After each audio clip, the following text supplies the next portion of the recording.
Buenas tardes a todos.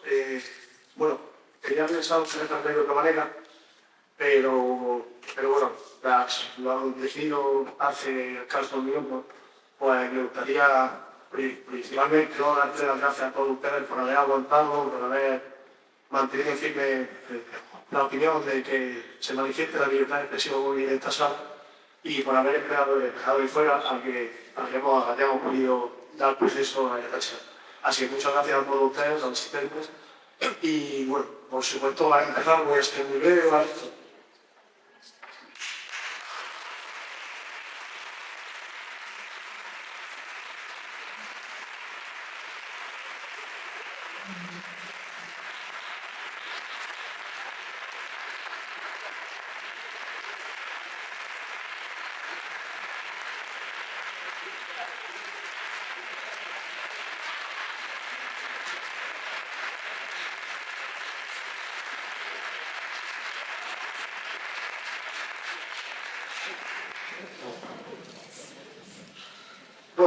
Voy a hacer una presentación un poco breve, ¿vale? Simplemente me gustaría también agradecer, por supuesto, a los ponentes que han venido hoy aquí, a Magdalena, a Santiago, a Pablo de la Tasia, también, por supuesto, a las asociaciones que han hecho posible que esto se produzca, tanto Regeneración Socialista como los inmigrantes, como la Asociación de Estudiantes Marxistas. Por supuesto, también a todos mis compañeros de dedicación, los cuales también me han ayudado infinitamente y sin ellos no habría sido posible. Y por supuesto, tanto a la facultad como al decano de la misma, a José Luis Pérez Segagona, por habernos cedido este espacio y haber podido celebrar esta conferencia. Por supuesto, me gustaría hacer una mención especial a Pablo de Mora, el máximo organizador de todo esto y el que ha estado en contacto conmigo personalmente para que todo esto sea posible, y el mismo que va a actuar de moderador de este debate, así que me gustaría darle la palabra.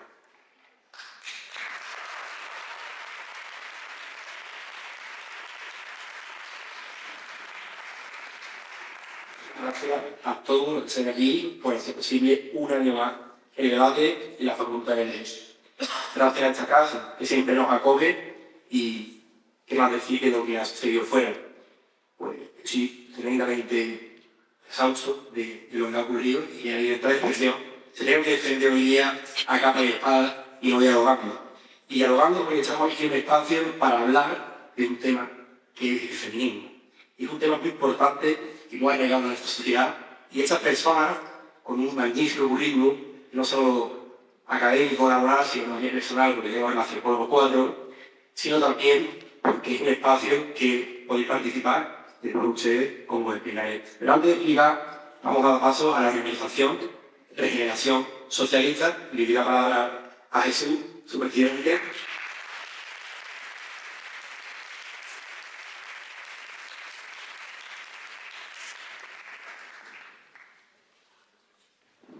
Bueno, pues muchas gracias a todos, especialmente a los ponentes y a todos los que estáis aquí, que habéis podido hacer posible que esto se celebre. No quiero repetirme en lo que ya han dicho y desde luego voy a ser breve, porque no venía escuchando a mí, venía a escucharle a ellos.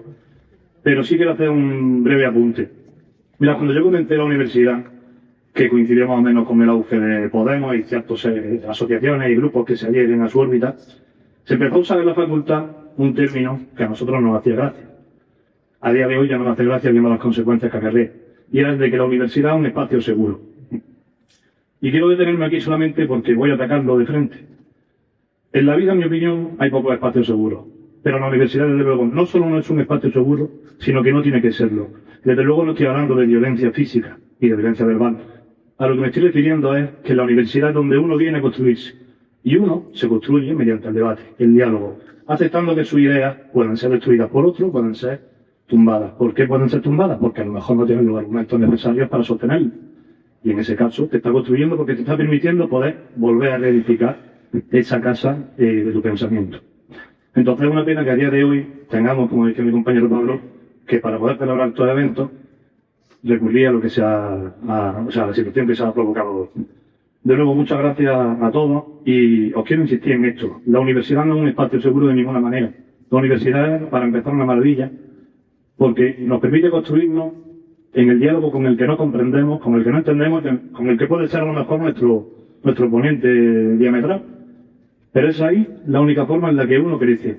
La actitud que hemos visto hoy, desde mi punto de vista, solo se justifica de dos maneras.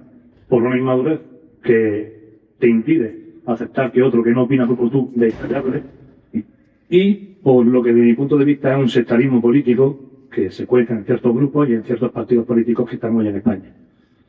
Y hasta quiero decir que estamos aquí, que me alegro mucho de que lo celebremos, que seguiremos haciendo más eventos, que la universidad es de todo y que hemos venido para quedarnos. Muchas gracias.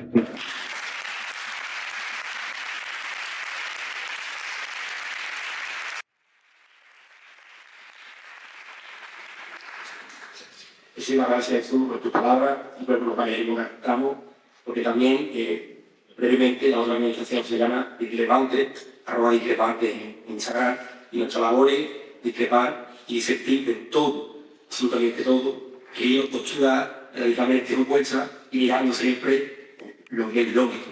Que la lógica parece que hoy día se ha subordinado al sentimentalismo, a las voces, y tristemente con eso no podemos convivir. Por tanto, yo os animo a que sigáis en nuestra labor y también desde ese espacio se reivindica el no a la guerra y la responsabilidad de España ante lo que estamos sufriendo hoy día desde nuestra organización y la organización de la generación. Por tanto, voy a explicar básicamente el debate de funcionamiento. Van a tener un minuto, ¿vale?, para empezar definiendo qué es el feminismo. Después de dar 15 minutos libres, seguiremos hablando, pausando, pidiendo, para que yo pueda intervenir y pueda utilizar la poquilla. Es una espacio alargado, si eso sigue adelante y hay interés, imagino que sí, porque van a tener unos minutos extra, que ya veremos la empresa como los distribuimos. Así que, al final, cuando tenemos nuestro minuto de obra, las preguntas, hay una persona de la asociación, ¿vale?, que llega un momento, va a repartir preguntas o va a ir por el público a hacer alguna pregunta. Desde la mesa vamos a ver si las preguntas se va a hacer final o no, porque hay muchísimas personas que al final todo el mundo quiere preguntar y no quiere hablar, por eso es un poco ese filtro. ¿Vale?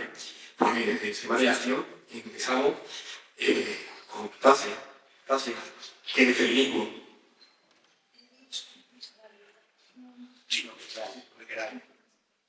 Bueno, sí me gustaría antes de diálogo sobre la libertad de expresión, porque lo que hemos visto ha sido bastante traumático para la libertad de expresión. Muchos de los alumnos me lo comentan aquí sobre mi clase. Y en mi clase yo practico siempre la libertad de expresión, quizá un poco radical en el sentido de que todas las posiciones pueden manifestarse, porque pienso que, igual que nuestro Tribunal Constitucional, que las ideas, incluso aquellas que están desabridas, o incluso aquellas que se opongan a algunos puntos del marco constitucional, todas las ideas deben dilucidarse mediante el debate y mediante la palabra, y no mediante la violencia. Cuando se reprimen determinadas ideas o no se permite que se expresen en la sociedad y esas ideas van haciéndose cada vez más mayoritarias, esas ideas acaban estallando mediante la fuerza. Para evitar que haya estallidos de fuerza y de violencia, nuestro Tribunal Constitucional defiende, también de una manera un poco radical, más que en otros países, la libertad de expresión. Y yo creo que debe ser así y que esa debe ser la filosofía de la universidad, que podamos debatir, que podamos hablar y manifestar todo lo que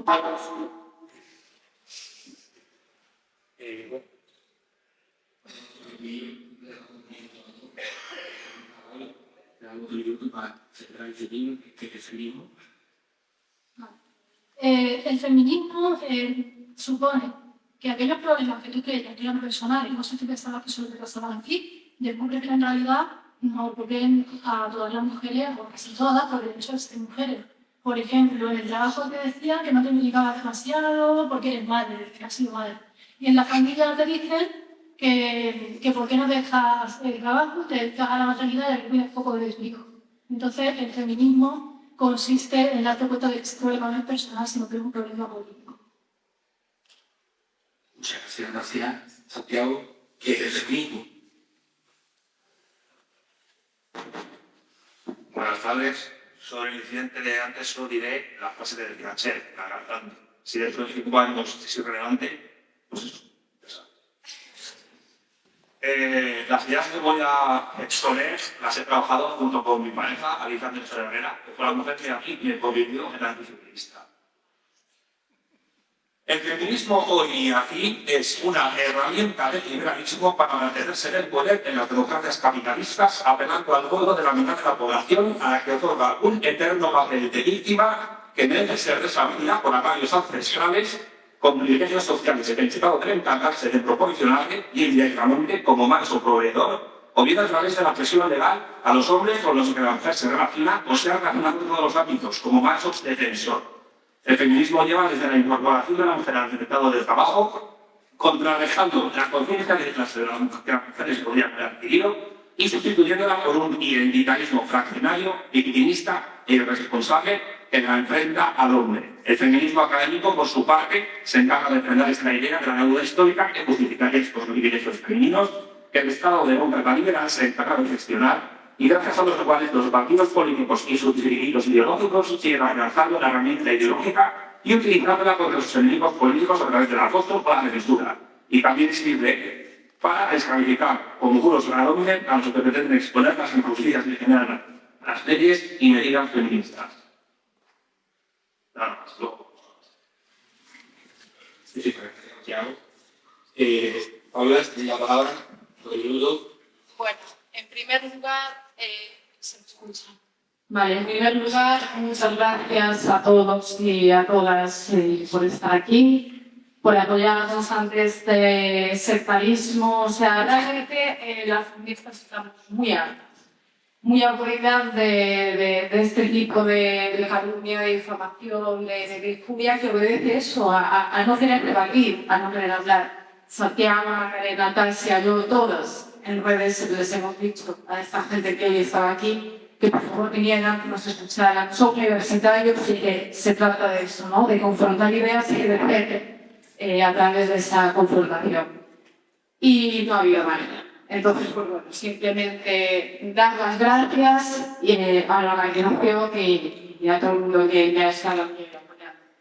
Respecto al feminismo, simplemente decir que no puedo estar de acuerdo con Santiago, que es un identitarismo, porque la clase social ni el sexo puede ser una identidad, ¿no? Menos cuando somos la mitad de la humanidad, entonces ser mujer no es una identidad. Y además, precisamente, esa argumentación puede acabar si las tienes mucho en el transgenerismo, ¿no? Aquello de la mujer como identidad. Dicho lo cual, simplemente una mínima puntualización, luego se desarrollará qué es el feminismo. Es una teoría política con diversas corrientes, no es un concepto unívoco, hay corrientes enfrentadas entre sí. Hay feminismo de clase o marxista, feminismo post o transgenerista, que bueno, a mí me cuesta llamarle a transgenerismo feminismo porque ni siquiera saben entre que es una mujer. Pero bueno, en todo caso, hablaremos de todas estas corrientes y de las contradicciones internas que se generan en el feminismo, ¿no? Y cómo está. Y solo una última frase. Simplemente decir que aparte también es un movimiento social que pretende ni más ni menos que el fin de la violencia y explotación sexual de las mujeres y también la abolición del patriarcado allí en las sociedades donde lo hagan. Muchísimas gracias. Paula, Macarena, tiempo de punto, partida. Muy buenas tardes a todos. Es un placer volver a la Universidad de Granada. Es un placer volver a Granada. Y es un placer poder decir una vez más en esta universidad que hemos pasado.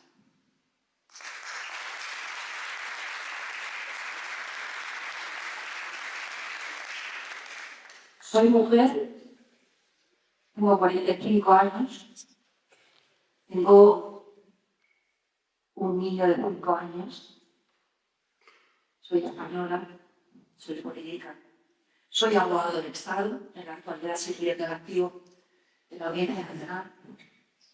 Y hoy he tenido que saltar literalmente una barrera humana para poder celebrar este acto.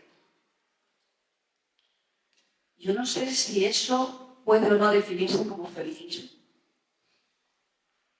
Voy a defraudar a quienes hoy piensen que yo voy a estar a la altura del debate intelectual que están el resto de contertulios en esta mesa.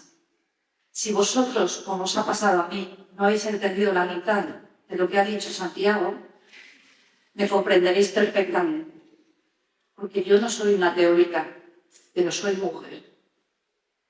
Y nadie me puede dar lecciones de lo que es ser una mujer en libertad. Porque yo no lo predico, lo ejerzo. Es eso el feminismo. Yo hoy no voy a poder ir a la cena que han organizado los propios organizadores porque me está sangrando el cuero cabelludo y voy a tener que ir al hospital cuando acabe esta conferencia, que por supuesto se va a celebrar.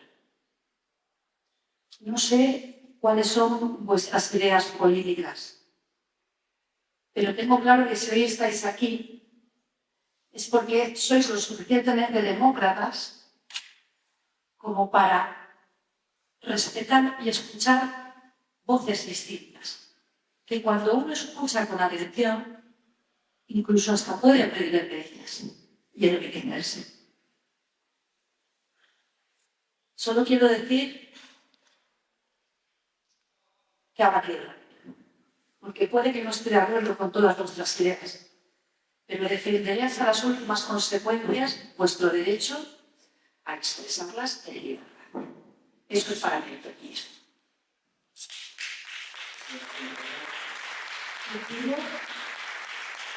Porque hay que decirlo, que si hoy podemos estar ejerciendo esta libertad, es gracias a la labor de nuestras fuerzas y cuerpos de seguridad. Gracias de corazón a nuestra Policía Nacional, agentes de la UIP, agentes de UPR, agentes de información. Gracias de corazón a los agentes de la Policía Local, porque una vez más han demostrado ese más militante que la ley y el orden. El caos se domina.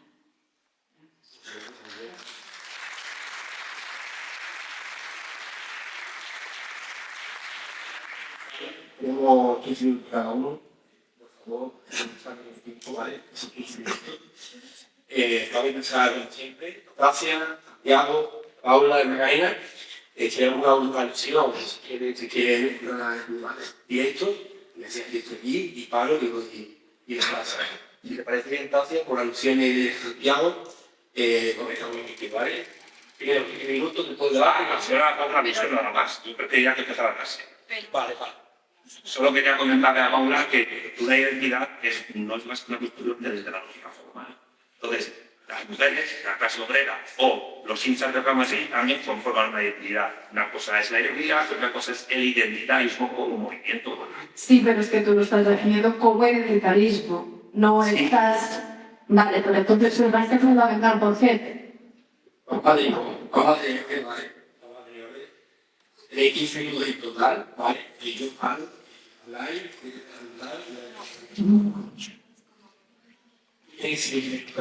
no te aquí 15 minutos, sino que tenéis 15 minutos en total para mí, ¿vale? Entonces, empezamos con tal de nuevo, ¿vale? 15 minutos para empezar, que quieran liarse y se controle, y volvemos al proyecto y...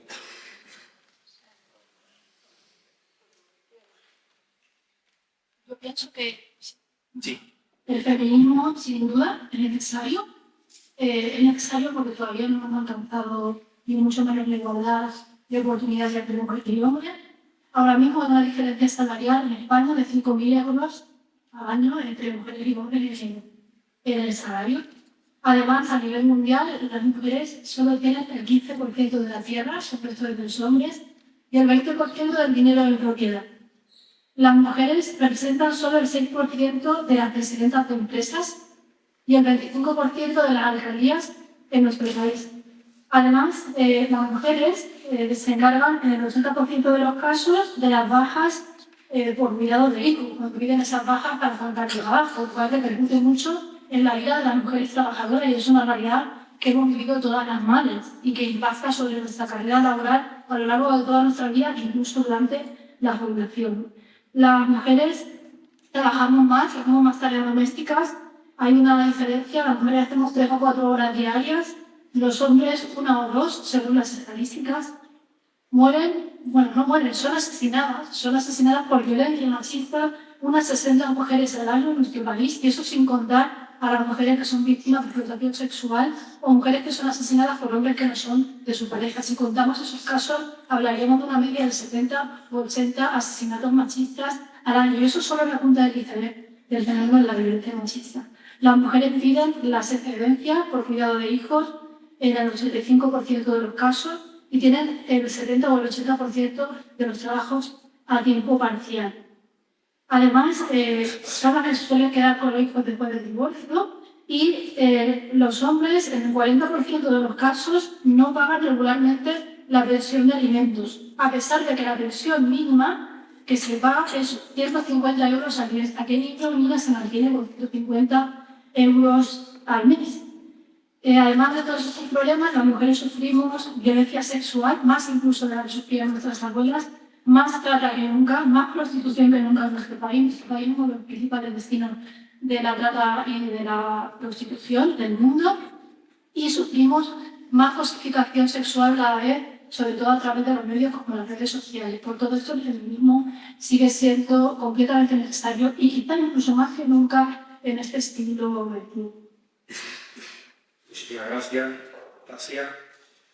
De turno a Santiago, se habla de explotación, prostitución, mujer y bueno, allí vamos a ver la comunidad de Santiago. Va a pasar volando unos 15 minutos de Asia. No, es un proyecto total. Ahora vamos a bajarlo como que. Perdón por el retraso. Cuando quiera. Es un poco trampolín. Dígame. Datos, tío.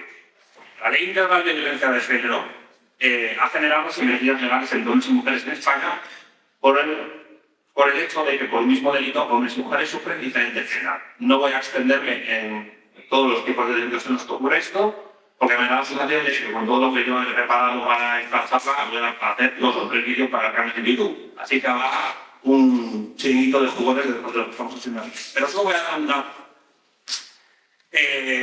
Por maltrato de obra, el artículo 153.1 para hombres tiene una pena de prisión de 6 meses a 1 año o trabajos en beneficio de la comunidad de 31 a 80 días, con la posibilidad de inhabilitación de la propia potestad hasta 5 años. En mujeres se regula por el artículo 153.2 y la prisión es de 3 meses a 1 año o trabajos en beneficio de la comunidad de 31 a 80 días, con posibilidad de inhabilitación de la propia potestad de 6 meses a 3 años. Hay mucho más, pero aquí se ve evidentemente una asimetría por la que por el mismo delito hay diferente. Existen, por lo tanto, ventajas legales que se conceden a las mujeres que han renunciado a maltratar a sus parejas, ventajas que no se conceden a hombres maltratados por sus mujeres, o a las mujeres y hombres ancianos o no tan ancianos maltratados por sus propios hijos o por otros familiares. Es decir, ayudas económicas, ventajas a la hora de conseguir un trabajo de administración pública, un piso de protección oficial, de los fondos que se dan, una ayuda económica por parte del Estado, etc. En la modificación del artículo 23 del Real Decreto Ley 9/2018 del 3 de agosto de medidas urgentes para el desarrollo del Pacto de Estado contra la violencia de género publicado en el BOE el sábado 4 de agosto de 2018 se lee la siguiente frase. También podrán acreditarse las situaciones de violencia de género mediante informe de los servicios sociales, de los servicios especializados o de los servicios de acogida destinados a víctimas de violencia de género de la administración pública competente. ¿Qué significa esto? En vista de los feministas turnos de que tienen los jueces a la hora de aplicar la ley, se capacitan a los funcionarios para aplicar justicia de género, es decir, delitos de autor. Luego diré sobre esa cuestión. Vamos por el tema más polémico que voy por el segundo tema más polémico, porque va a haber más esta tarde, que es el tema de las denuncias falsas. Según Fiscalía, son más de 150.000 las denuncias por violencia de género que se presentan cada año en España. Sin embargo, las condenas que hay en el delito de la acusación y de denuncia falsa son del 0,03%. Entre el 0,01 y 0,03%. Bien. Del total de denuncias por violencia de género del año 2019 al 2023, las condenas apenas rozan el 24%. Y este es un dato fundamental en el punto de mi exposición. ¿Por qué? Porque ese 0,03% de denuncias falsas Por violencia de género no significa, por mucho que el feminismo lo refuerza, que dichas denuncias falsas sean tan pocas. Significa, en realidad, que solo puede hablarse de tal denuncia falsa cuando hay una condena por denuncia falsa. Y por este motivo es muy difícil demostrar su existencia.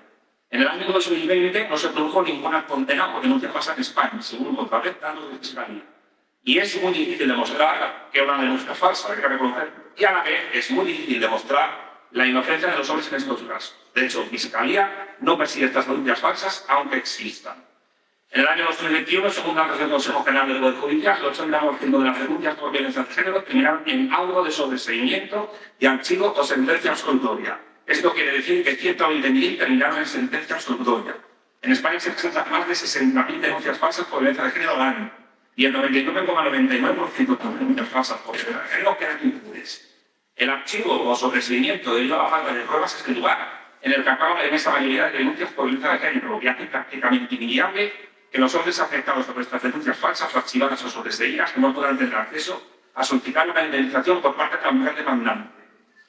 Se ha quebrado la presunción de inocencia. De hecho, la Ley Orgánica 1/2004 de 18 de diciembre de medidas de protección integral contra la violencia de género es de aplicación única y exclusivamente en aquellos casos en que la mujer es víctima de su pareja o expareja, siempre y cuando sea un varón, aunque hay bastante reciprocidad en lo que es violencia doméstica de hombres a mujeres y de mujeres a hombres a rangos mundiales, y no se tiene en cuenta la violencia en parejas homosexuales, porque en algunos casos es tremendamente violenta. La violencia falsa de los investigadores de oficio, los hombres que están dispuestos a perder tiempo de sus vidas y dinero de sus bolsillos, después de también del caballero que supone una denuncia por violencia de género. No hay muchas condenas por denuncia falsa, en gran parte por eso. Salvo las denuncias falsas que recoge la memoria fiscal, que son solo las provenientes de retiradas de acusación por la Fiscalía Final del Funcional. Eso significa que las denuncias falsas en las que el fiscal no haya retirado la acusación no son contabilizadas oficialmente como denuncias falsas y por ello no entran en los porcentajes anuales. Esta es la trampa de la Fiscalía. El porcentaje de denuncias falsas, que es muy alto, entre las que hacen seguimiento, en 2009 se hizo seguimiento a 27 denuncias y encontraron 11 que eran falsas, un 41% del total. Por eso, para favorecer las estadísticas que justifican la dotación económica de la herramienta feminista, en lugar de calcular el porcentaje de condenas con respecto a denuncias a las que se le hace seguimiento, lo que Fiscalía hace en realidad es calcular respecto al total de denuncias de violencia de género, cuando al ser denuncias a las que no han hecho seguimiento no incluyen dentro de estas las que son falsas en sus tablas. Y esa es la gran mentira del feminismo en España. La mayoría de denuncias absolutorias no son porque tienen indicios de falsedad, pero nunca se investiga.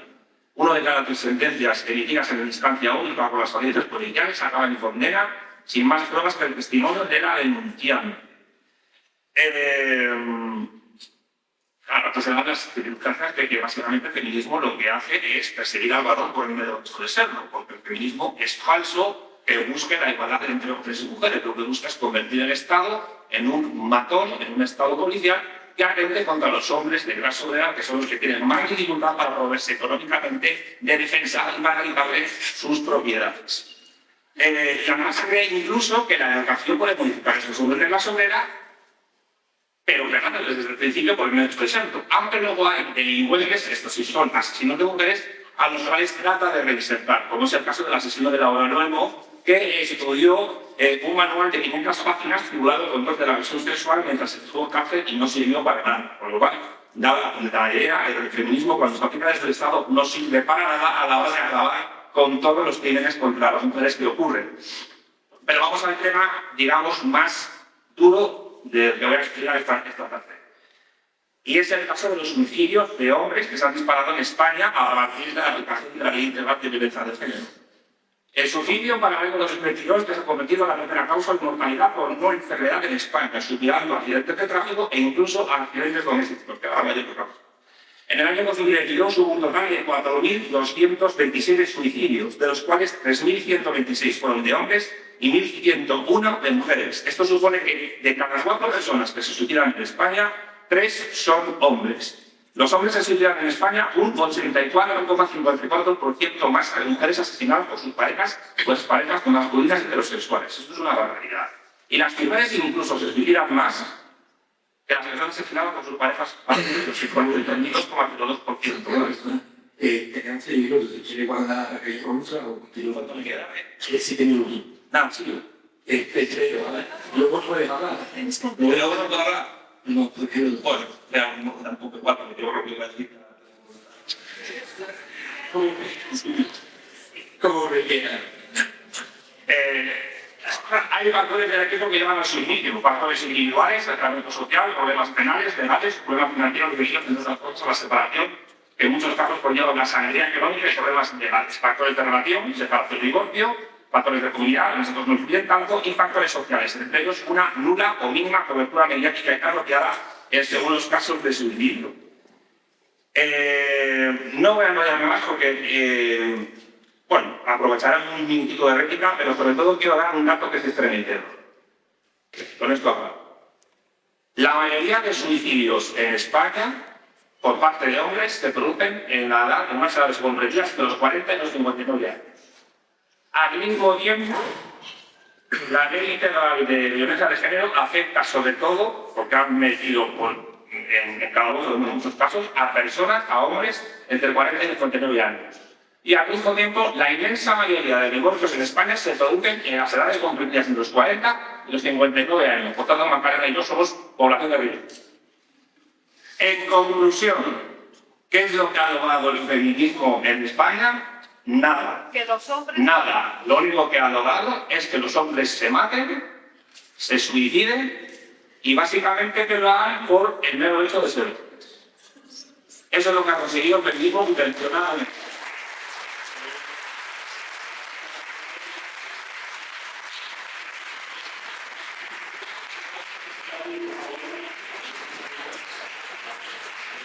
Vamos cortando dentro del tiempo y la idea de la mitad, vamos a ir cortando dos lados y por las que implicar, intentamos poner al final una roja.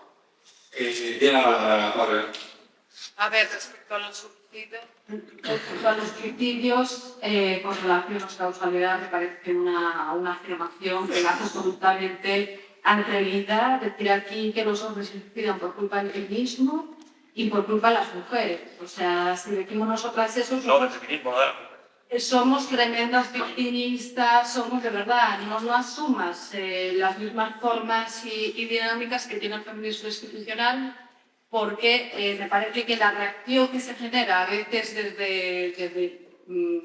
desde sectores marxistas, como puede ser el de Artesilla, el mío también, aunque me deniegue la condición por mi acercamiento o por mi querencia hacia el feminismo, pues algunas reacciones absolutamente desaforadas, que utilizan las mismas dinámicas que el desaforamiento y el ridículo del feminismo institucional. Luego, respecto a las denuncias falsas, también me llama la atención siempre el mismo debate, cada vez que se habla de feminismo, cada vez que tal, denuncias falsas. O sea, no vamos a hablar, por ejemplo, de la explotación sexual de las mujeres en España, no vamos a hablar del islamismo y la amenaza que supone para las mujeres, no vamos a hablar de la explotación reproductiva, no vamos a hablar de la violencia sexual, no vamos a hablar de tantísimas realidades que afectan a las mujeres. Que por supuesto tienen que ver desde el marxismo, tienen que ver con la clase social de las mujeres, pero también con su sexo. No vamos a hablar de todo eso, vamos a hablar de las denuncias falsas. Bueno, pues si vamos a hablar de las denuncias falsas, decía Santiago Artesilla, que la mayoría acaba con su vencimiento. Efectivamente, la mayoría, muchas de las denuncias que se interponen acaban con su vencimiento. O archivo, ¿por qué? Porque hay una cosa en España que se llama presunción de inocencia, que la respetan escrupulosamente nuestros tribunales, y si no hay indicios suficientes para enlazar la presunción de inocencia, no se hace, y por eso hay absolución. O sea, no porque las absoluciones no quieren decir denuncias falsas. Claro que hay un porcentaje ínfimo dentro de esas absoluciones que pueden ser denuncias falsas, por supuesto que sí. Y que se debe perseguir de oficio, por supuesto que sí, porque además yo como feminista, como mujer que trabaja con las víctimas y como mujer que trabaja en esta realidad, os aseguro que a nadie le molesta más que a mí que una denuncia falsa. Yo entra a mi despacho y que veo que esté mintiendo, que esté tratando de instrumentalizar algo, que por cierto instrumentalizan también los varones, ellos pagan nuestra denuncia, por maltrato de menores a las madres, porque de esa forma ellos también pueden tratar de sacar la custodia. Hay denuncias documentales y gente de mierda en los hombres y en las mujeres. Entonces, respecto a las absoluciones, simplemente decir eso, que no todas las absoluciones son noticias falsas, que este es un debate que está bien tenerlo, pero que al final creo que nos descerca de lo que es realmente importante, lo que nos debe congregar hoy aquí, ¿no? Que es el tema de el feminismo, de qué forma podemos acabar con la violencia sexual y determinadas cuestiones, ¿no?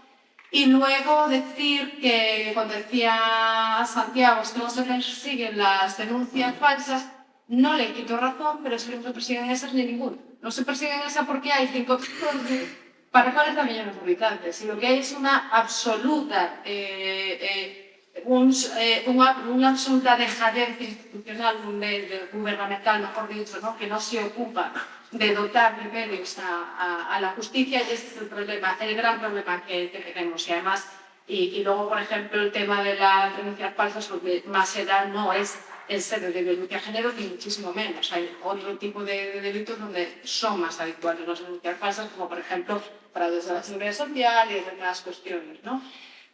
Pero bueno, siempre acabamos hablando de esto. Y luego, también cabe recordar, como dice la sentencia del Tribunal Constitucional 253/4, a la cual me acojo, que dice que no toda desigualdad de trato en la ley supone vulneración del artículo 14 de la Constitución o vulneración de la igualdad, ¿no? O sea, porque debemos entender antes de la igualdad el término equidad, ¿no? Y además, bueno, el ser de violencia de género, si bien yo también tengo mis particularidades y mis críticas a esta ley, independientemente de que creo que ha hecho un gran papel de sensibilización y de concienciación que se debía hacer, pero sí que es cierto que puedo asumir la crítica de cuidado, tenemos que analizar todos los factores que pueden dar a la violencia de género, ¿no?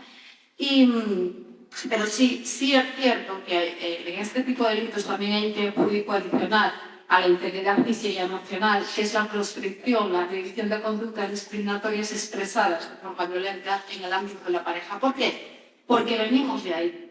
Cuando hablábamos antes de patriarcado, por ejemplo, yo me autodenomino feminista radical porque yo asumo el concepto de patriarcado, pero creo que hay, por ejemplo, un patriarcado institucionalizado en países de contextos islámicos, ¿no? En España creo que hay unas reminiscencias patriarcales, porque también tuvimos un patriarcado institucionalizado, pero no creo que a día de hoy haya un patriarcado como tal, ¿no? O sea, pero sí quedan esas reminiscencias, como las vemos en la explotación sexual, como la vemos, es que hasta hace 40 años aquí en España se podía matar a tu mujer y estabas eximido de penas si es que lo habías, cogido infragante poniendo los cuernos, uxoricidio por honor. O sea, hasta 1971 no había divorcio, y así una serie de realidades que obviamente dejan un pozo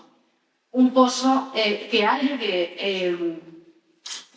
hay que combatir con políticas con las que fueran en algún momento políticas de igualdad, porque hoy es terrorífico, ¿no? Lo que se hace en nombre del feminismo, lo que se hace en nombre de igualdad. Yo, vamos, o sea, para tener este ministerio de igualdad quiero no tener nada.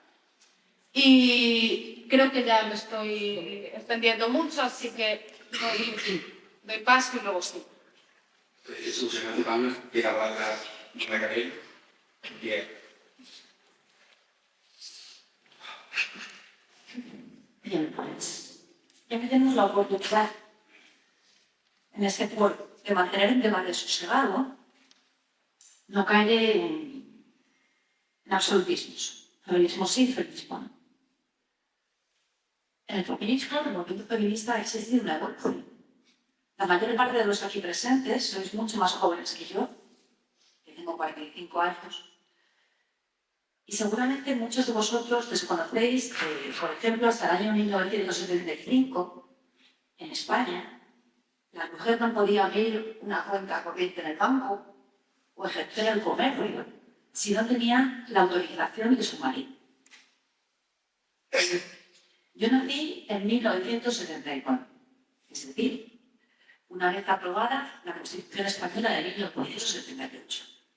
Una Constitución que no es perfecta, pero que es fruto de un abrazo de reconciliación, de un abrazo entre muy diferentes. Algo que hoy, os lo dice quien acaba de salir de esa primera línea de la política, algo que hoy es impensable, que entre los políticos actuales, en el escenario político actual, se llegase a un consenso como el que se logró en 1978 para prorrogar la Constitución Española, actualmente vigente. Yo discrepo de los postulados que ha expresado Dacia, porque, como os digo, siendo hija de la democracia en España, no soy, como mujer, ninguna víctima. Ni permito que nadie, sea una ideología, sea un partido político, me utilice como mujer para levantar sobre mi supuesta falta de derechos una auténtica industria económica, que es en lo que se ha convertido en la actualidad el feminismo imperante, hegemónico, dominante. Os lo repito, yo no soy teórica. Sé a qué me refiero cuando hablo del feminismo imperante, el que representa Irene Montero y el que representa el Ministerio de Igualdad.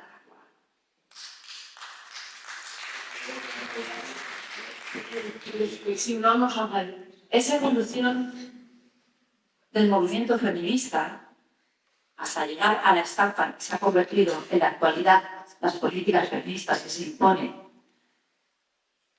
desde el gobierno de la nación, no debe llevarnos a dejar de reconocer la valentía de aquellas mujeres, pero también de aquellos hombres que en un mundo de hombres, con una visión de hombres, nos dieron la mano para alzarnos a un plano de igualdad. Esto no significa que en España en la actualidad no existan situaciones de discriminación. Por supuesto que existen. ¿Por qué os digo que no acepto las tesis victimistas que ha expuesto Tasia? Porque nuestro ordenamiento jurídico, comenzando por la proclamación del principio de igualdad en la Constitución Española, nos dota de los recursos necesarios para que, ante una situación de discriminación, podamos acudir a la justicia, las mujeres o cualquier otra persona, ciudadano español, para reclamar esa igualdad que proclama nuestro ordenamiento jurídico. Viendo los asistentes a este evento, podemos decir que fácilmente somos 50% mujeres, 50% hombres. Si yo formulase al público la pregunta, ¿podéis decirme qué situación de discriminación habéis vivido a lo largo de vuestra vida por el hecho de ser mujeres?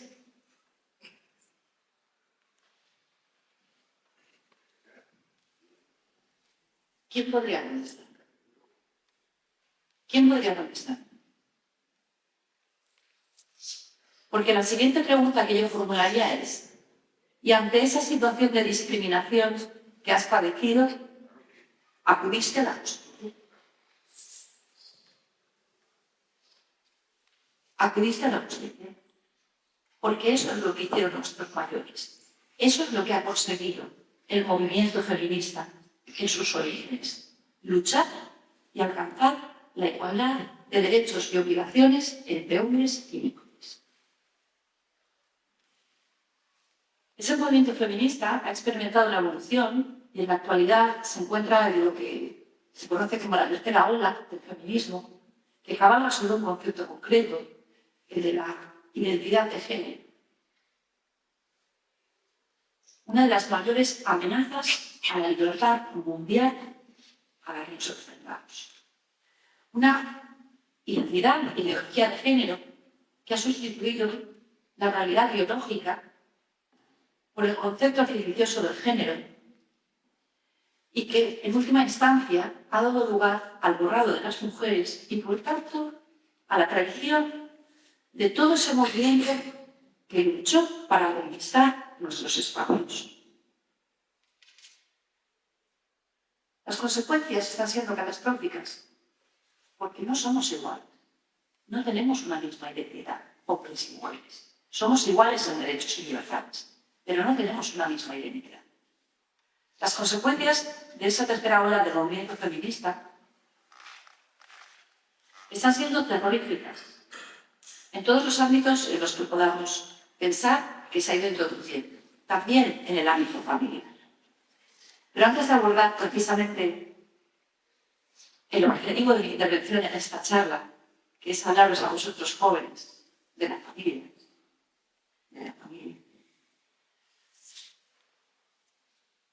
quiero detenerme brevemente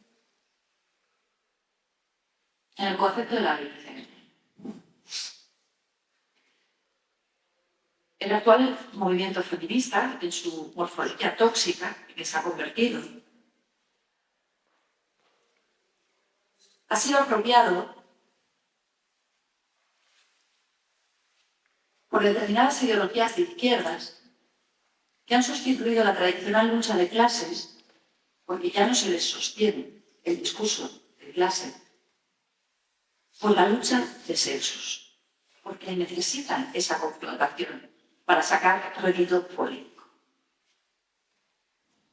Esas políticas de izquierdas, esas identidades políticas de izquierdas, son las que, sin ningún tipo de rigor, afirman que la violencia está en el ADN masculino.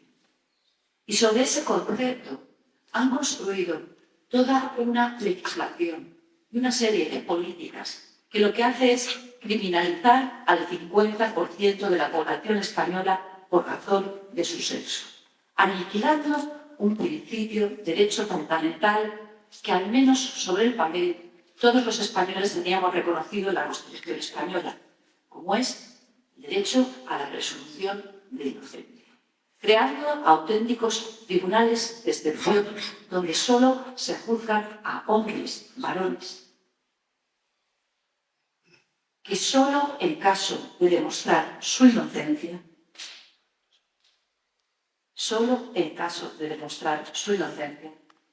resultan absurdos. Sabéis que para el resto de la población, ante una acusación penal, lo que hay que hacer es demostrar la culpabilidad. Aquí se pierde ese tiempo. Con el agravante, y así de todo, con el agravante de que en ese calvario, las auténticas víctimas no son los hombres, son los hijos menores de edad. Desde el año 2004 se ha construido todo un sistema legislativo y punitivo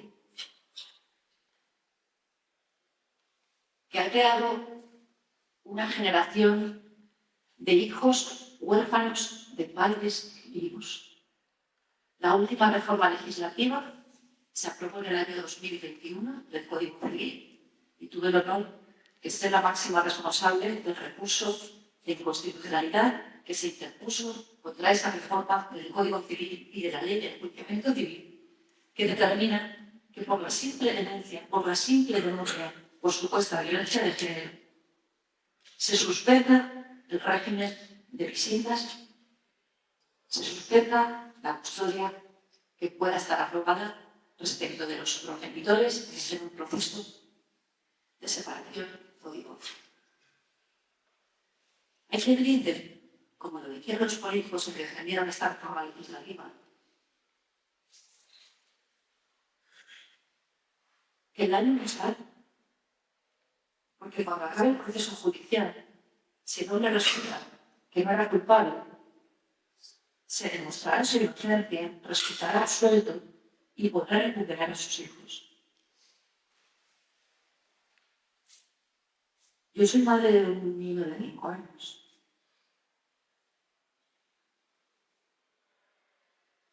Pero no hace falta ser madre o padre para entender lo que supone para cualquier progenitor que el sistema te aparte injustamente, aunque sea puros segundos, y te arranque a tus hijos de sus brazos. Aquí no hay ideología. En Espartax no hay ideología. Hay un conocimiento profundo de padres víctimas de este sistema. Y por supuesto, en no pocos casos, acaba su vida, por supuesto. El hombre no viola. El hombre no viola. Viola un violador. El hombre no mata. Mata un asesino. El hombre no maltrata. Maltrata un maltratador. Y el hombre no humilla. Humilla un cobarde. Esta es la vida y no es mi. Supone poner el acento sobre el delito o sobre el sexo. Y el hombre no es un criminal por el mero hecho de ser un varón. Hay hombres malos como hay mujeres malas. Pero en este país se ha aprobado una legislación que únicamente criminaliza al 50% de la población por razón de su sexo. Con la gran contradicción de ser esas mismas identidades políticas que han impuesto esta legislación de excepción, las que al propio tiempo agarran una invasión cultural en España que es absolutamente incompatible con nuestro Estado democrático de derecho. Esa invasión cultural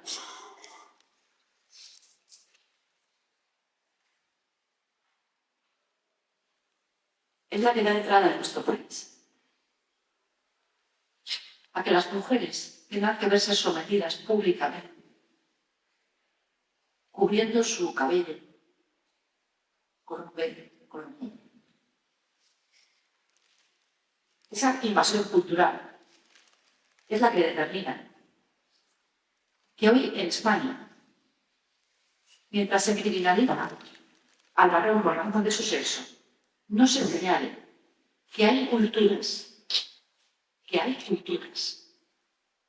que no pueden ser respetadas y que es nuestro deber combatirlas.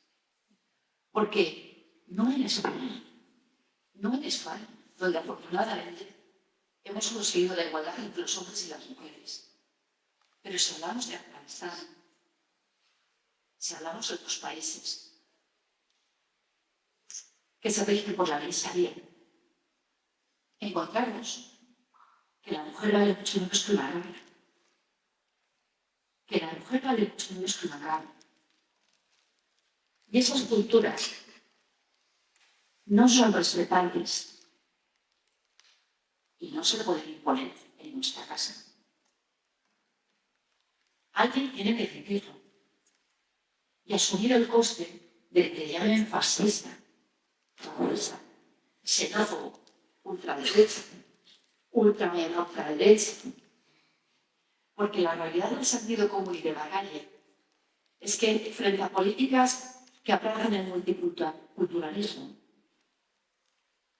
precisamente donde se ven los estragos de esas políticas de fronteras abiertas, de inmigración ilegal descontrolada, es en los barrios más humildes, que es contra los que están viendo políticas precisamente los partidos que solo tienen de izquierdas el nombre. Solo tienen de izquierdas el nombre.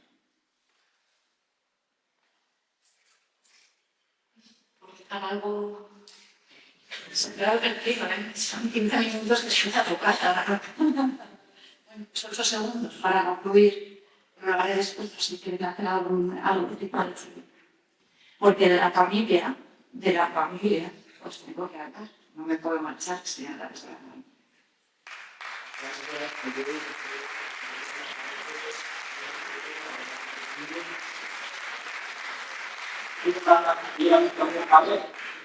Como constancia, va a ser aquí 13 minutos y hablaremos un poco más posteriormente, ¿vale? Así que,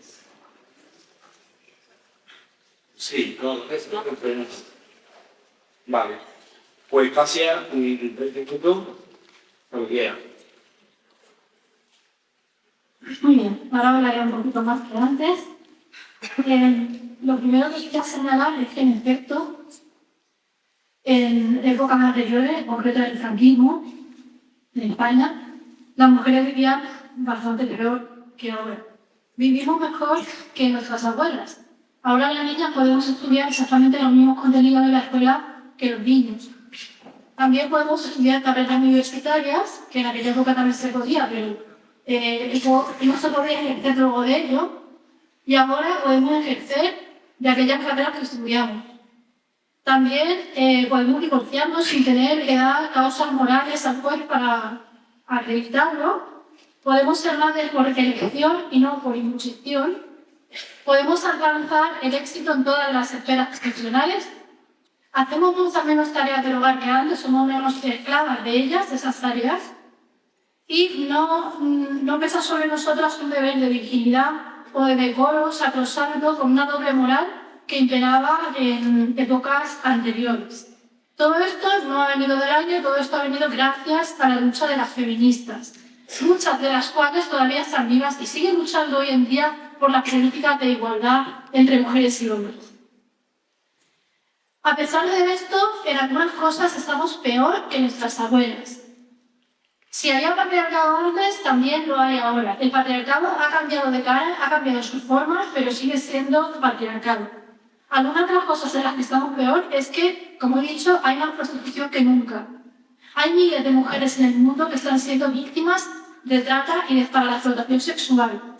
Y muchas mujeres se ven obligadas a vender su cuerpo o que venden su cuerpo porque no encuentran una mejor alternativa.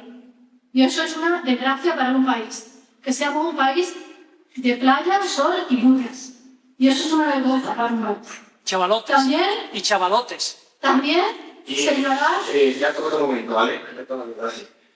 Aquí hay varias personas que están hablando paralelamente, están con los contertulios. El próximo lo invito a irse, ¿vale? Continúa, gracias. También hablar del problema de la pornografía, una ideología perniciosa.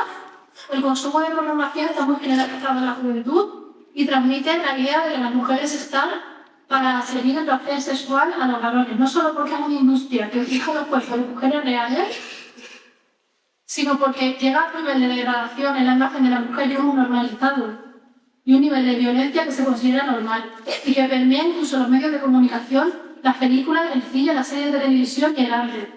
Esa visión de la mujer como objeto sexual es mucho más frecuente y más habitual que antes. Es cierto, somos menos esclavas en la casa, pero somos más esclavas que nunca en la cama. También quería señalar que todas esas estadísticas que he mencionado antes, todas esas estadísticas que he comentado antes, se refieren precisamente a casos concretos. Detrás de los números hay mujeres reales, mujeres que por tanto han vivido esa discriminación en su día a día, esa forma de violencia, que la recogen los datos, no nos la estamos inventando las feministas. Entre ellos, por ejemplo, está la circunstancia de que sean las mujeres las que suelen estar en las consultas de pediatría, casi siempre mujeres más que hombres, porque son las mujeres las que están en la salida del colegio, las mujeres más que los hombres, porque son las mujeres las que sufren discriminación en el trabajo justo después del embarazo, las que se quedan en casa cada vez que el niño o la niña se pone mal. ¿Y por qué no vivimos en un país en el que en cada calle, en cada barrio hay una biblioteca donde se puedan quedar los niños por la tarde y dices, esa madre o ese padre va a trabajar? Porque no tenemos unos servicios públicos realmente desarrollados en materia de cuidados para que eso se considere un derecho fundamental y no algo que el Estado deposita y deja en manos de las mujeres. Esa es la situación que estamos viendo. ¿Qué edad tenías a una mujer cualquiera de aquí? La primera vez que un hombre te hizo un comentario claro de Cacari. ¿Qué edad tenías tú? Porque eso lo hemos vivido todas. Y fue un hombre el que te lo hizo a ti, que eras una mujer. No fue una persona que agrede a una persona, sino un hombre que se lo hace a una mujer. ¿Por qué tenemos una ley de violencia de género? Tenemos una ley de violencia de género porque son los hombres los que agreden y matan estadísticamente a las mujeres. ¿Por qué ocurre esto? En parte porque los hombres tienen una mayor fuerza física, no podemos ignorar la realidad biológica. Pero también voy a considerar el elemento cultural. Venimos de una cultura de 10 años en la que los hombres consideraban que eran los propietarios de las mujeres. Por eso el mayor peligro para una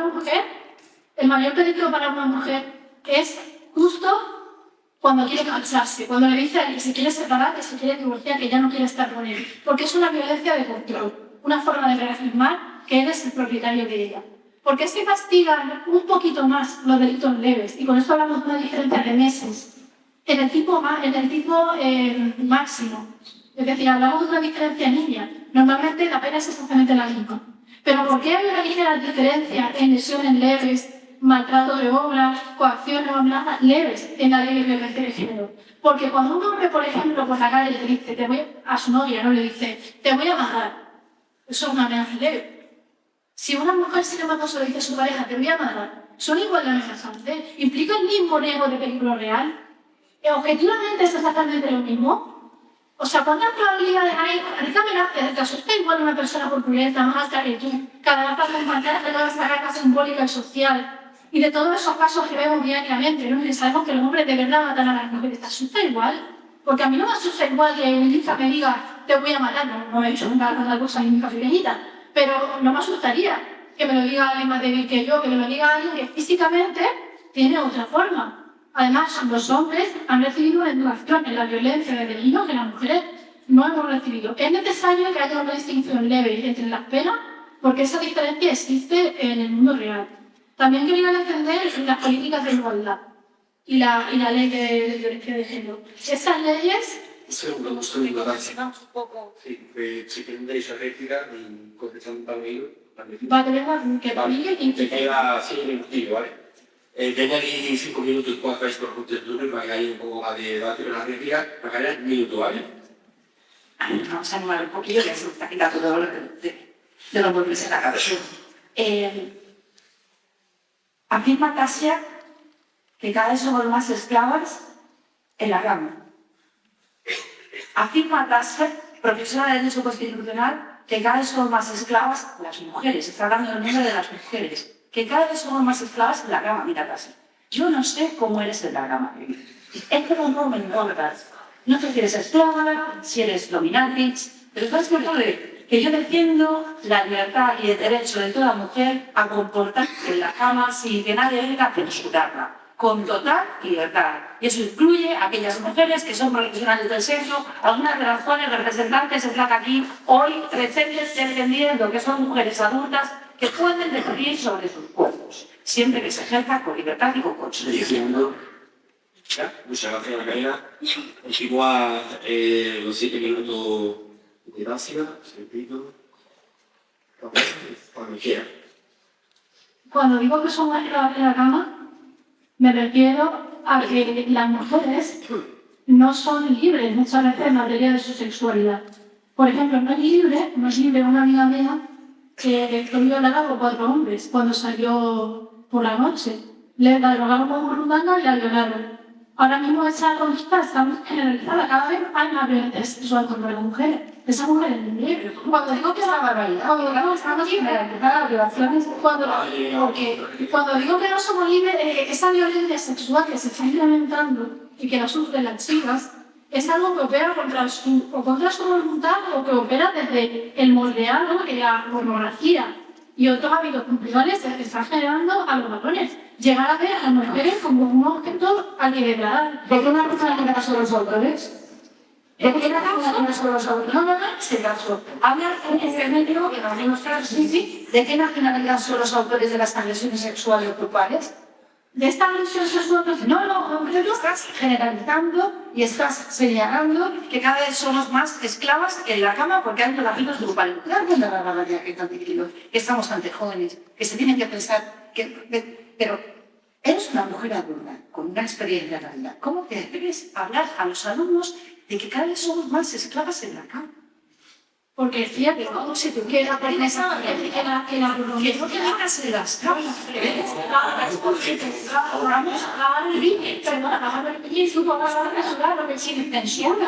Si no vamos a hablar de censura, vamos a hablar de lo que dicen las personas en la mesa.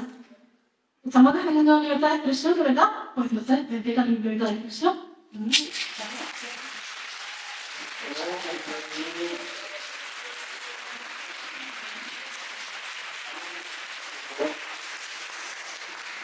Muy interesante, vamos a tener, por favor, vamos a tenerlo de forma ordenada, ¿vale? y está aquí Santiago y Paula que le den tiempo. Si queréis cerrar con algo, cerramos porque igualmente hay más tiempo. Y termina gracias, ¿vale? Y lo que se va a contar. Quiero señalar que las políticas de igualdad son muy importantes. Uno de los motivos por los que son importantes es porque disuaden de determinados comportamientos.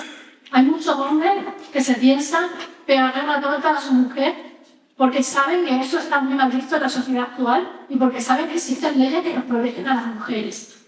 Esas leyes no son todo lo efectivas que deberían ser, de hecho suelen funcionar bastante mal, pero simplemente por el efecto cultural y disuasorio que tienen hay que darle la bienvenida. Por otra parte, con respecto a leyes en materia de paridad, si no fuera por las leyes en materia de paridad, es imposible que tú ni siquiera hubieras podido estar en la política. Porque antes de que se aprobara esa ley, el porcentaje de mujeres que ganaban en la política era muy inferior. De hecho, todavía después de la ley de igualdad efectiva de mujeres y hombres, el porcentaje siguió siendo y sigue siendo todavía hoy el mínimo posible que la ley permite, el 40%. Por alusión. Entonces, Por sí, alusiones. pero entonces, hay que hacer la recuerdo. Ahora feminista es de relación directa y además muy insultante. Te puedo asegurar que de las distintas condiciones por las que a mí se me propuso entrar en política y ser candidata de Granada, además, la única que no se tuvo en cuenta después de toda una trayectoria profesional fue el hecho de ser mujer. Y es insultante que me digas que a mí, por el hecho de ser mujer, se me ha podido ofrecer entrar en política y he podido entrar en política por el hecho de ser mujer. Que es el único mérito que me considero un mérito ser mujer, en el que no tengo ningún tipo, vamos, de valor ni de esfuerzo, a diferencia de otras cualidades que son por las que yo entré en política y por las que yo entré en política. En realidad estoy diciendo justo lo contrario, lo que estoy diciendo es que si tú hubieras vivido en otra época en la que no había esta ley de paridad, probablemente, pese a tus méritos, hablando en público, pese a tus capacidades, no te hubieran permitido probablemente entrar en política. Entonces debes agradecer a la feminista, debes agradecer a la feminista. Yo también agradezco a la feminista el hecho de poder estar en esta mesa, el hecho de poder ser profesora en una universidad. Y algunas de esas feministas, hablamos de feministas bastante recientes, no hablamos de los tiempos de Franco, hablamos de leyes recientes, como la ley de igualdad. Esta ley ha permitido a muchas mujeres acceder al espacio público, acceder al espacio de la política y ha cambiado la mentalidad en los partidos políticos. Ha permitido entender que las mujeres somos la mitad de la población y que por tanto la mitad es nuestra. Y eso funciona mucho bien. Vale, esa. Si por todo es algo que para aquí nada, por favor no aplaudís, ¿vale? Para no cortar más el valle. Luego al final, si queréis aplaudir a los ponentes, sin problema, pero por tanto no aplaudís más, por favor. Salto aquí. Vale, vamos a un pequeño nuevamente, ¿vale? Decir que lo que he acabado en total han ido 4 minutos, ¿vale? Paula tiene 12 minutos, ¿vale? José tiene 8, Santiago tiene 9 minutos, ¿vale? Y con los 4 minutos van a tener que tiene los 4, ¿vale? Un segundo, y que hace que cuando se llegue aquí, estáis recién de la cosa, es un minuto de réplica, pero un minuto con respeto, un al otro, son 200 personas, aquí ideologías diferentes, hechos con amor, o sea, no hace falta que agarrarse para que no deje de hablar, que sea una forma respetuosa, pero más respeto por favor a la mesa y la gente que esté ahí, pero no diga por ley, porque si no, no contiene esa dinámica la correcta, ¿vale? Así que, perdón, Santiago, ¿vale? Que tu minutos, Santiago, como tú quieras. Sí, gracias al moderador por interrumpir este debate feminista, la feminista literal Marta Colón y la otra académica Frasia, para que tenga un gran ánimo y nosotros, porque acabo de conocer. Yo voy a ser muy práctico. ¿Qué fue el patriarcado? Porque hay que decir que el patriarcado como institución histórica, una cosa es como lo definen, pues una Firestone, etcétera, y otra cosa es el patriarcado realmente existente que se desarrolló históricamente y que fue el modo de producción capitalista el que acabó con él cuando dejó de ser necesario y que la sola por la trabajo femenina, sobre todo a partir de la primera revolución industrial. El patriarcado no fue más que, en algunos países todavía existe, que un sistema de transmisión patrimonial, es decir, de herencias, según el cual en algunas culturas y en determinados momentos históricos los padres heredaban los bienes inmuebles, tierras, casas, etc. Y las hijas los bienes muebles, dinero, joyas, es decir, todo.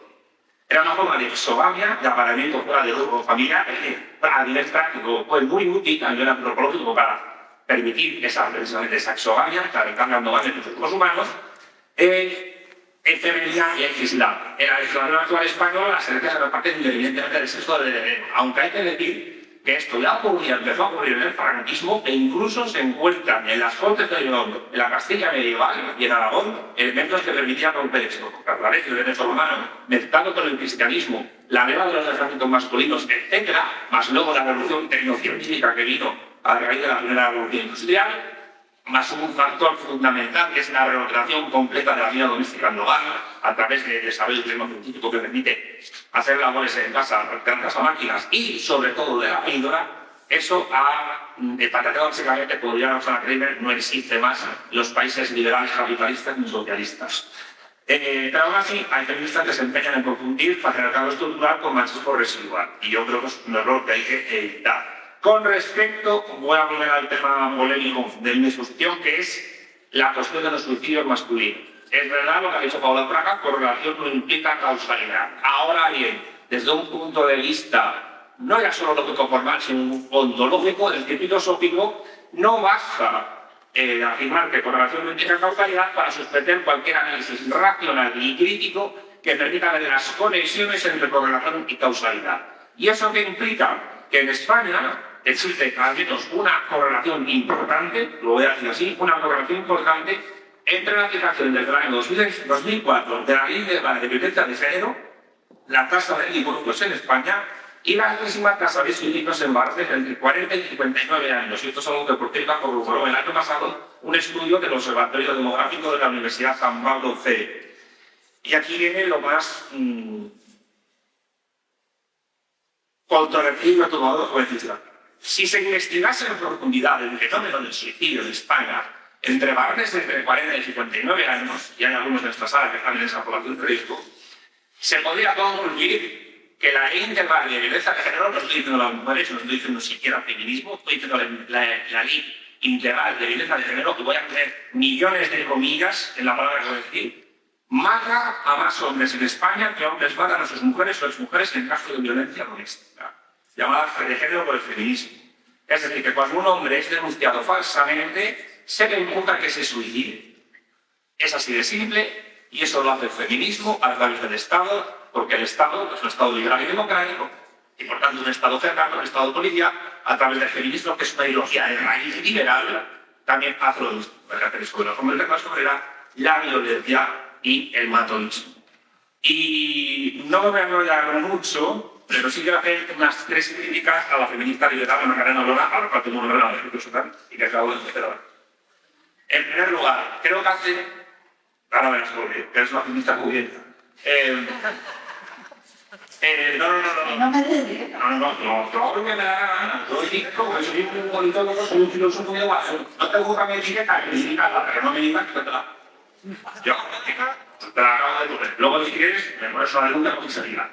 Lo que quiero decir, Magdalena, es que haces una crítica entre el feminismo bueno y feminismo malo, como si el feminismo liberal, primigenio, fuese bueno y el también ahora es malo. Bueno, yo solo quiero recordar que una de las primeras feministas del mundo liberal, anglosajón, más reivindicadas por el feminismo de Estados Unidos, Rebecca Laffer Fenton, que fue la primera senadora estadounidense, era propiedad de esclavos y supremacista blanca, es decir, racista.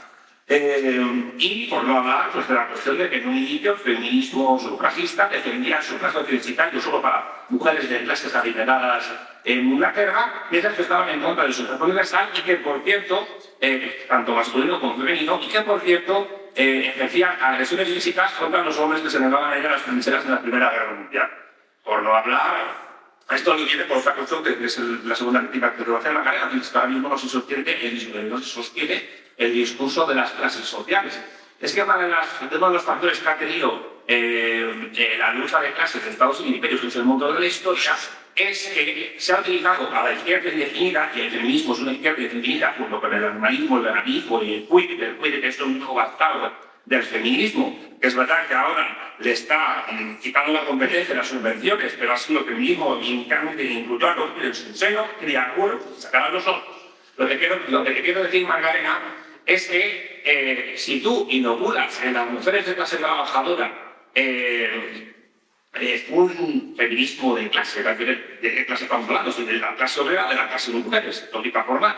Si tú lo inoculas a través de figuras como Gloria Steinem, que fue una feminista estadounidense que trabajó para la CIA, precisamente para el Congreso por la Libertad de la Cultura, que era el organismo de la vida, el antecedente de la USAID actual, para básicamente destruir el movimiento obrero, los relaciones democráticos, pues es evidente que el feminismo juega un papel importante en dividir la identidad de clase, la diferencia que más hace entre clase en sí y clase para sí. Por lo cual, se puede defender hoy día la idea de clase social, pero evidentemente para diluirla se utilizan ideas tanto izquierdistas como derechistas, no únicamente de humanos. Y en tercer lugar, creo que cometes un error a la hora de identificar, un error parcial a la hora de identificar las agresiones sexuales con la ligación con la idea de cultura.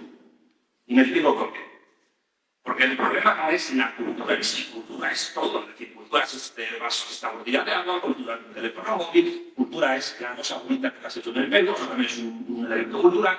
Es decir, los centenarios tienen cultura, los monos, los campesinos tienen cultura, tienen cultura que tiene mérito en absoluto. Yo recuerdo cuando los abertzales iban a hablar con Gustavo Mora a la facultad y les decían, si es que nuestra cultura es la más antigua de Europa, nuestro idioma es el más antiguo de todo el continente, y decía, vosotros estáis más cerca de los jóvenes, mi gusto, otra cosa, ¿qué mérito tiene eso? Ninguno. Tener cultura no significa absolutamente nada. El problema de la gente que dedica a la inmigración legal, y yo soy uno de ellos, es que la gente cultural con el problema no es cultural, es religioso. Tú ves en con el tema de la Sharia. El problema de la Sharia es que los estados de la Sharia no solo implican menosprecio de la mujer, en todo caso, y los musulmanes afirman que cuando la mujer se pone el hijab, el niqab o el burka, no lo hacen por someterse a Dios, sino por someterse a Dios. Porque Islam es una palabra grande que significa sumisión. Y no solo significa sumisión, sino significa paz. Es una sociedad pacífica, es una sociedad sumisa. Lo que grita es conflicto, guerra, daño. Entonces, ¿qué es lo que pasa?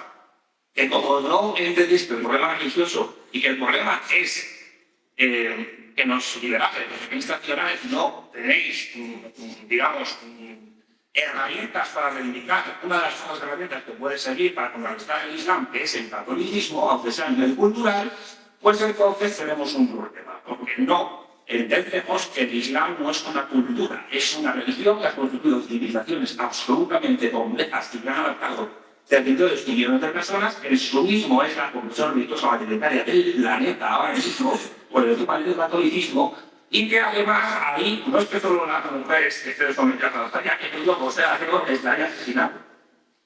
A mí me corre en la cabeza José Arcego en un país con la Sharia aplicada. Y ahí hay un problema, porque habláis de cultura y no sabéis lo que habéis cuando habláis de cultura. Y cultura es absolutamente todo. La silla eléctrica es cultura, la bomba atómica es cultura, esta sala es cultura, el idioma español es cultura.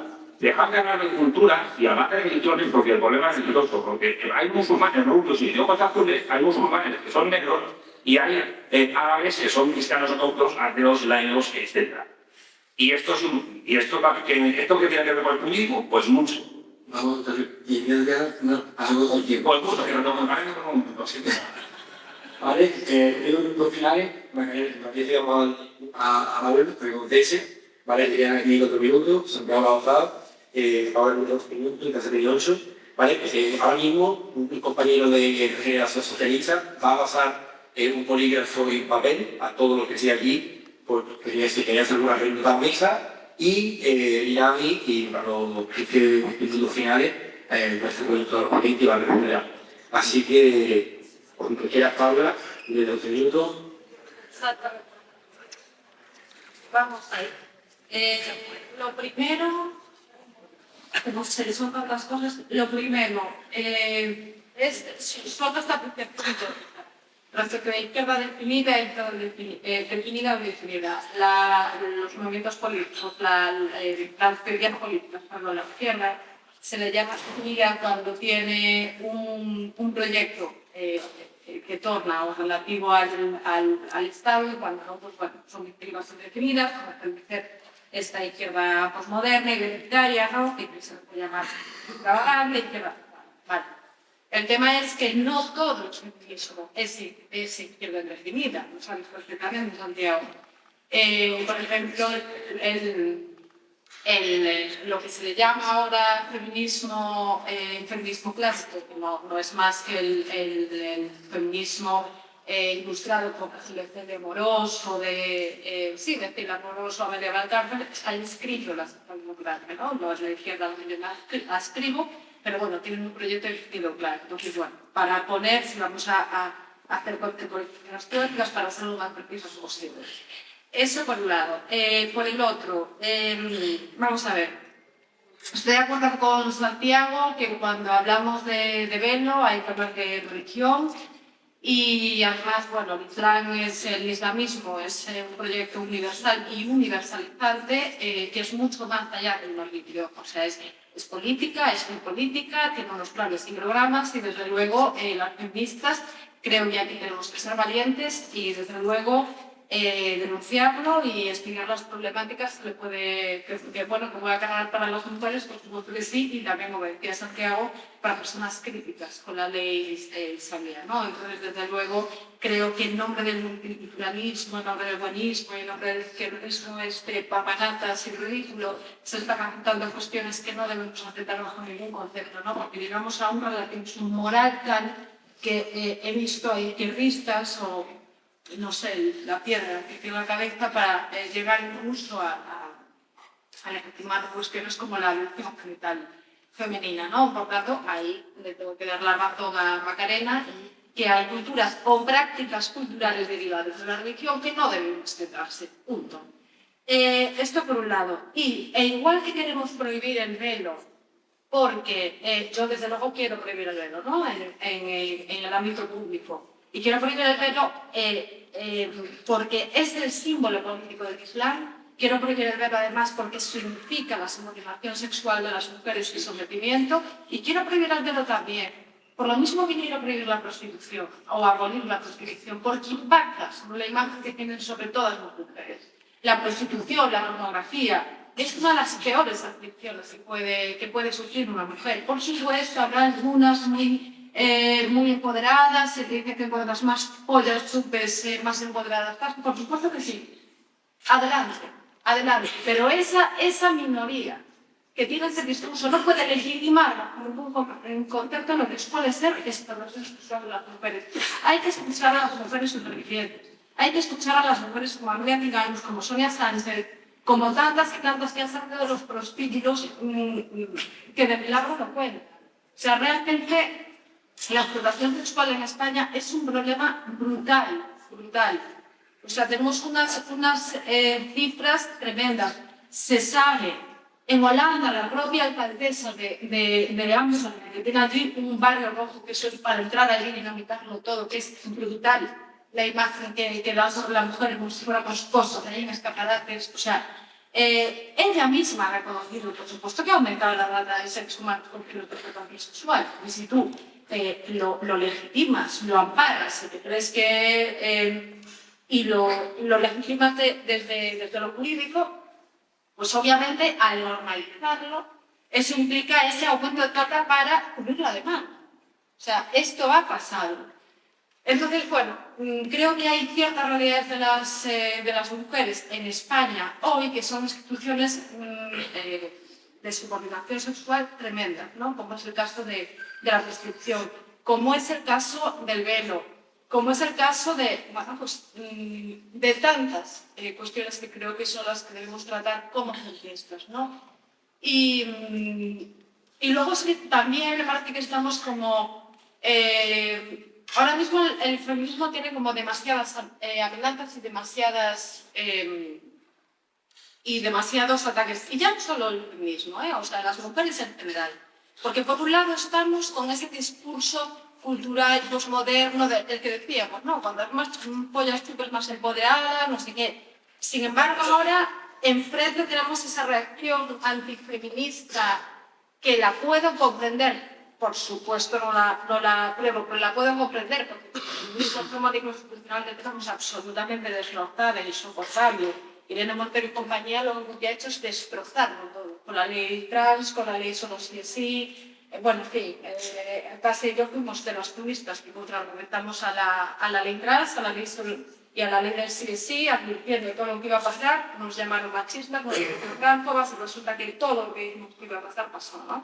Entonces, claro, frente a un feminismo desnortado que efectivamente hace del eslogan su política, que solo sabe llamar violadores a todos los hombres, que solo sabe eso, ni siquiera definir lo que es una mujer.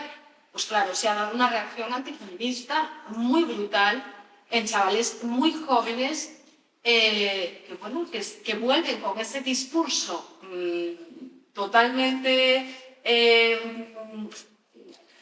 sexista, en ocasiones rozando lo misógino de no, la mujer en casa, la mujer... O sea, obviamente, a día de hoy en España tenemos la capacidad de vivir que no teníamos antes, ¿no? Entonces no se trata de señalar ni la que se queda en casa, ni la que hace una cosa, ni la que hace la otra. Yo como feminista lo que quiero es explicar y decir, mirad, hay este discurso cultural postmoderno, hay este discurso sexista, rancio o como lo queráis llamar, hay ciertos discursos misóginos que nos pueden empujar a tomar una u otra decisión y creo que seremos más libres si somos capaces de atisbar cuáles son esos discursos culturales, hablarlos y a partir de ahí tomar decisiones.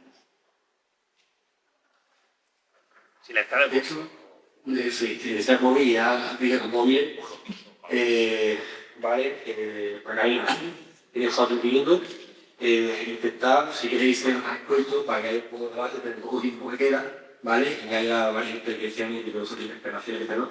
Así que cuando quieras, 4 minutos, ¿vale? Pues ya para concluir con estos 4 minutos, aprovechando, como siempre hago, que tengo la oportunidad, la presencia de nuestra juventud en esta sala. La experiencia que yo os puedo trasladar, sin intentar sentar cátedra, pero sí desde el Ecuador de mi vida como mujer a mis 45 años, es que mi generación ha sido estapada por un movimiento feminista que lo que ha hecho es desvirtuar por completo sus orígenes, su lucha originaria.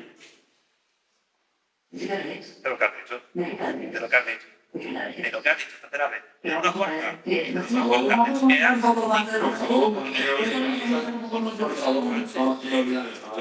Por favor. Yo me entiendo. La señora muy bien, cuando decidió que esa persona no le dejamos. Bien, vamos a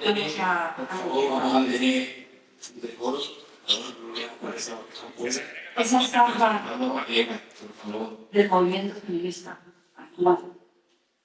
Nos ha hecho mucho daño a las mujeres de nuestra generación, porque nos han inculcado que únicamente podemos considerarnos mujeres de éxito si alcanzamos el éxito profesional. Abogándonos a una soledad que es la que provoca el olvido. A las mujeres de mi generación se nos ha dicho que tener la soñación de formar una familia, de quedarnos embarazadas, de criarnos hijos, nos haría mujeres de segunda categoría en esta sociedad. Ese es el contexto social en el que yo me he criado. Y os habla una mujer que es una privilegiada, porque soy una privilegiada que ha alcanzado ese éxito social a través de la realización profesional. Lo que no te dicen es el final de la película.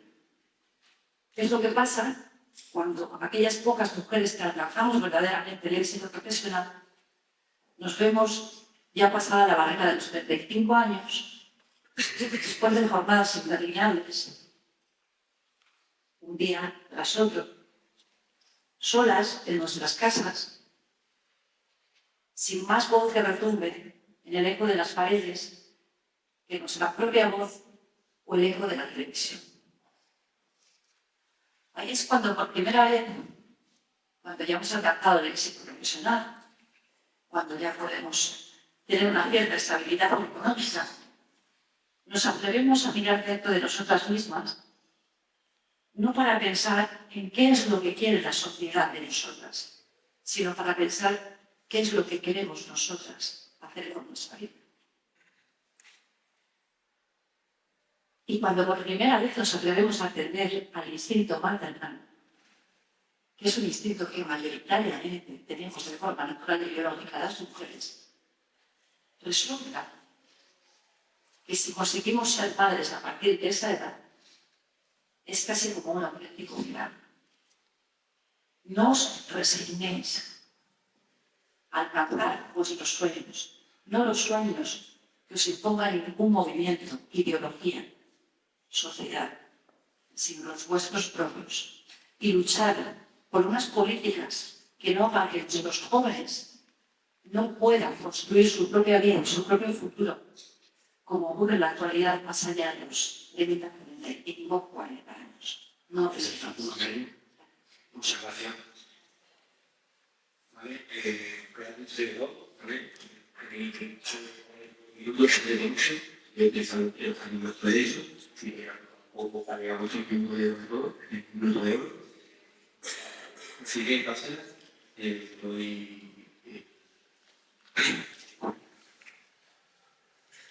Sobre la maternidad. Yo he oído a muchas mujeres de la generación de mi abuela, una generación de mujeres que tenían que estar dedicadas a la familia, a la red intensiva, luego la tuvo 11 hijos. Siempre la he visto fregando sin parar, luego y fregando constantemente, limpiando, que ha sido sus vidas. Y lo que son estas mujeres de esa generación me dedican a tener un trabajo, tener una forma de que no dependa de un hombre. No dependa solo de un hombre. Y eso es un mensaje muy importante que vemos muchas de las mujeres de generaciones anteriores a la nuestra. Porque cuando tú no tienes un trabajo al margen de la maternidad, que la maternidad, la familia era muy ruido y por supuesto una tensión negativa. Cuando tú no tienes un trabajo, entonces estás a expensas de otra persona, dependes de esa otra persona. Si luego te separas en el futuro, si la relación va mal, no tienes nada. No tienes... te quedas sin nada, literalmente. Entonces, pierdes tu libertad. Luego es muy difícil reincorporarte al mercado laboral. Es muy difícil volver a entrar en la dinámica del mercado laboral y pierdes un coste de oportunidad. Durante todos estos años que no estás trabajando, no ganas contacto, estás más aislada en tu casa, luego te cuesta mucho prosperar a partir de ahí. Por eso yo recomiendo a todas las mujeres que hagan caso a lo que le decían sus madres, sus abuelas, y que nunca dependan de un hombre, que siempre dependan de su propio salario. Con esto no quiero decir que la maternidad sea mala. La maternidad puede ser una dimensión muy bonita de la vida siempre que la mujer tenga más dimensión en la parte de la maternidad. Porque si estás atrapada solo con la maternidad es verdaderamente un infierno. Si estás atrapada solo con eso, no puedes salir muy bien de ahí. He visto a muchas mujeres maltratadas que no podían separarse de su pareja porque no tenían un trabajo del que vivir. Entonces, los hombres además nunca han tenido que elegir entre su trabajo y la maternidad. El hombre nunca se ha presentado como una antítesis. O eres padre o trabajas. A los hombres no se le dice eso. Los hombres son padres y trabajan. Las mujeres podemos ser madres y trabajar. Y eso lo hemos conseguido gracias a esos ideales, que eso es lo que nos transmite el feminismo. El feminismo no nos dice que no somos madres. Lo que nos dice es que vamos a ser mucho más felices cuando tenemos un trabajo. Y ese trabajo puede implicar todas las dimensiones humanas, desde la mujer que sueña con ser deportista desde que es una niña hasta la que sueña con ser artista porque pinta genial. Es que el mundo de la dignidad es muy amplio y las condiciones de un hogar son restringidas. Pero la dimensión de ser política, porque tú eres política, no eres una mujer que haya renunciado a todo. Eres una mujer que ha podido disfrutar de la política, lo cual es algo muy bonito. Poder disfrutar de ser jueza, de ser abogada, o simplemente el orgullo de ganar tu propio dinero con el que poder comprarte las cosas que tú te quieres comprar. Eso lo estamos viendo todas las mujeres trabajadoras y es algo que nadie debería aspirar a quitarlo. Por otra parte, quería hablar sobre este ataque que está sufriendo el feminismo por parte de varios frentes a la vez. Por una parte, el feminismo está sufriendo una reacción conservadora, una reacción que se está extendiendo mucho entre la gente, y por eso yo quería venir aquí y considerar importante debatir. Porque estoy leyendo en internet cada vez más argumentos sobre que las mujeres somos viejas con 30 años, la teoría del muro, que las mujeres deberían darse prisa y emparejarse pronto, no vale ser que se les pase el reloj biológico, pero solo las mujeres, que a los 18 y 19 años se emparejen con un hombre, se casen corriendo y se vayan a su casa. Y que además se dediquen a lo bonita que es la maternidad. Y he leído mucho en estos mismos grupos conservadores de internet hombres que dicen, ¿y a qué le importa la profesión de una mujer? Si a los hombres lo único que les importa es que la mujer sea joven y bella, por motivos biológicos. Nosotros buscamos una mujer joven y bella y ellas buscan un hombre de éxito y gran profesional. Estos discursos son perniciosos y hay que plantarles cara, porque no podemos perder la oportunidad de disfrutar de toda esa belleza, de todas las profesiones que podemos desarrollar.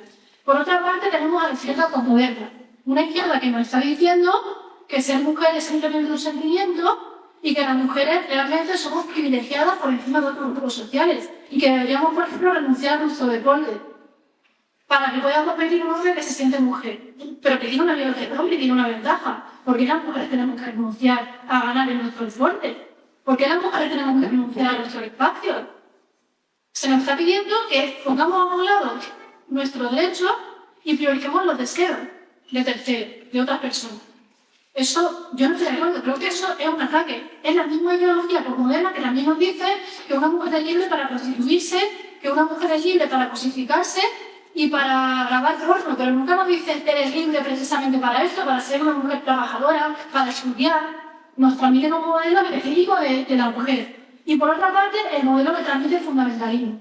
El fundamentalismo, efectivamente, es una corriente mundial que va creciendo cada vez más y que les dice, si no quieres acabar cosificada y sexualizada, mejor que te vayas a la filosofía del decoro, que es otra filosofía conservadora, que te pongas un pelo para que los hombres no se sientan excitados hacia ti, que te ocultes, porque cuanto más te ocultes, menos excitación genera, que no uses perfume, que no te maquilles, que no salgas a bailar, que te mantengas bastante tiempo dentro de tu casa, que vayas siempre acompañado por un hombre. Es que todo eso acompaña a esa filosofía del fundamentalismo.